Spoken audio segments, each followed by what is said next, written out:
Thank you so much.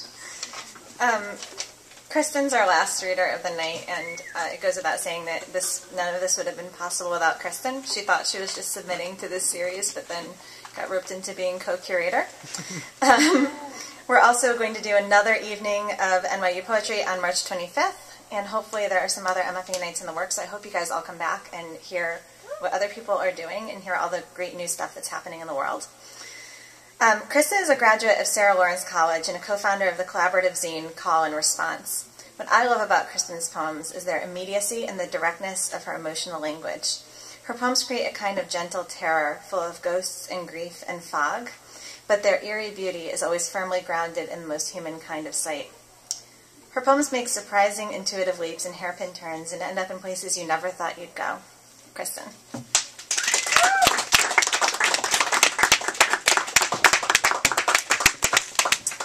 So, thanks to Molly and Lungful for putting this all together, and thanks to everyone who's reading. I'm always grateful to be surrounded by so many talented people. I'm going to start with Setauket. Someone told me, carve your name everywhere that will take it. I tried chipping away at a bonsai plant, felled it with a 2-man pit saw, then couldn't burnish even my initials into its tree trunk, centimeters wide. Longer days, we swam in glacial runoff. Shorter days, we char our hands. Always done our best to hold off on laundry, except when baby was born in red bursts and matter, the bleaching hard work and unclean. Be upright, be sober, carve your name everywhere that will take it. This next one is Patty Party, and some background that you might like to know about this poem is that Patty Carpenito is the only person who has ever called me a bitch to my face. She did it in 1998 when we were in 6th grade, and she looked a little bit like a pig at that point, and so I felt kind of guilty writing this poem. But I looked her up on Facebook yesterday, and she no longer looks like a pig, so it's okay. Patty Party. Patty is wearing a sweater and pouring herself a drink. She has marathoned through today, the way we marathoned through all days in 6th grade, smelling of sweat and new pubic hair, drunk on childhood and too much cologne, and once beer from a man who pulled over and passed it out his window.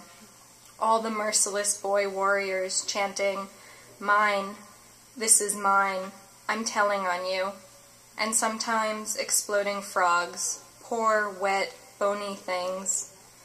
Patty thinks of herself as good, does not wonder what her coworkers have said when she returns to the lunch table, now hushed. So this next one is sort of inspired by a really great journal, Underwater New York. You should check it out if you haven't. They find things in the water around New York City, and then you can take pictures or see pictures of them and write in response to it. And this one is based on a little statue that is on there that when I saw it I immediately knew it was my little statue soulmate. Portrait of the artist as a headless Dutch boy. I carried pails of water once, too. Seawater, not fresh, along the shoreline to drier sand. I picked out seaweed and shells.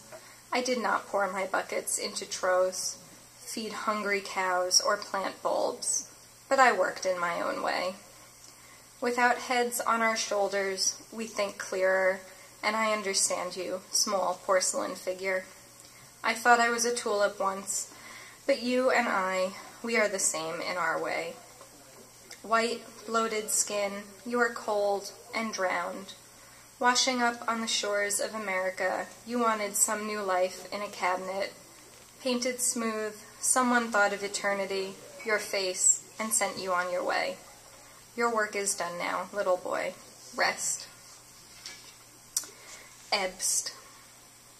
Any heart that is beating can stop. He tells us this, and says also, you will know when someone is dead. 80% of the time, you know, but don't stop compressing.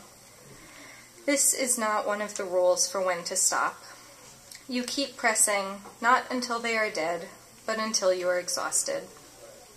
He says, "I got chills when you just told me that," and shows me the goose flesh on his bare arm. I didn't tell him anything special.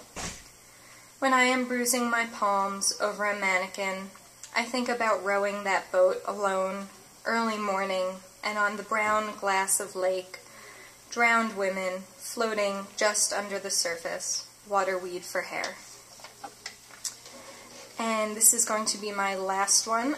It is a poem for the World's Fair, which was held in Queens in 1964, and has sort of become a part of my family mythology.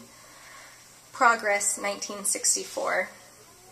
My mother's hair is curled under a blue hat, and she holds my grandmother's fingers in one hand and a Belgian waffle in the other, strawberries falling out the top, and white whipped cream on her cheeks. My grandmother tears up when she sees the Pieta.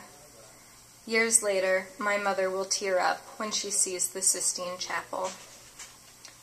My father, on a special birthday trip, stands gaping at a Sinclair brontosaurus, taller than he could ever hope to be.